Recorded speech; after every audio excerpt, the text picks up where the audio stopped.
Hanggat may natitirang atay, tuloy ang tagay. Hanggat kaya mong uminom, uminom ka. Kahit na hindi na kaya ng katawan mo, uminom ka pa rin. Tuloy ang tagay, kaibigan. Drink moderately ay moderately pala. Kampay, kaibigan, kampay. Huwag kang titigil. Hanggat hindi ka nakakaihi sa short mo, uminom ka. Hanggat hindi ka nakakaihi sa lababo, uminom ka. Hanggat sa hindi ka nakakatulog sa CR nyo, uminom ka ng uminom. Hanggat sa hindi mo nasusukahan yung bedsheet nyo, uminom ka ng uminom para palayasin ka na sa bahay nyo. At kapag pinalayas ka na sa bahay nyo, uminom ka pa rin. Uminom ka pa rin ng uminom. Kahit na pinalayas ka na para palayasin ka na dito sa mundo, hanggat hindi mo nararamdaman yung sakit ng tiyan, wag na wag mong titigilan. Bago mo tigilan, paghuli na ang lahat. Pag hinahirapan ka na mag-ihi, yan. Pag nakakatiter ka na lang, yan. Bago mo tigilan, yan.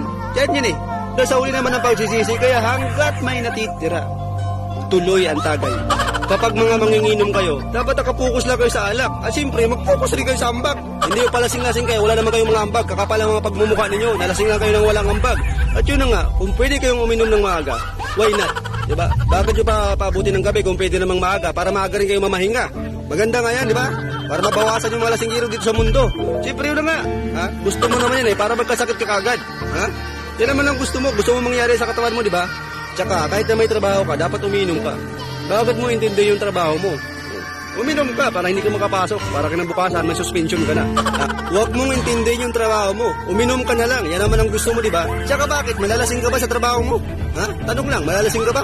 Hindi ka malalasing. Sasakit lang ang ulo mo sa trabaho mo sa mga kasama mong sip-sip. Kaya uminom ka na lang. Ha? Unahin mo yung pag-iinom. Yan yung priority mo. Goal mo yan eh. Diba? Huwag ka nang kumain para magka-ulcer ka. Gusto mo yan mangyari sa katawan mo, bahala ka sa buhay mo. Yayain mo yung mga tropa mo, pare-pareho naman kayo eh. Mula umaga, tanghali, hapon, gabi, hanggang umaga, drink moderately.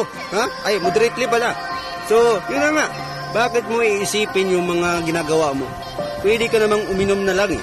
Ha? Uminom ka ng uminom. Yayain mo yung mga kaibigan mo, malulungkot yun pag wala silang kasama.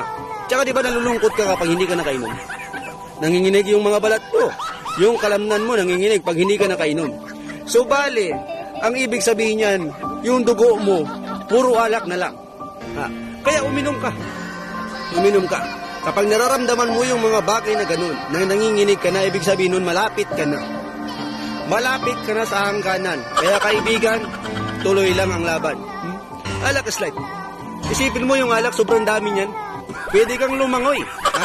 Pwede kang lumangoy. Pwede mo gawing balon. Pwede mo gawing gripo. Pero ikaw kaya, hanggang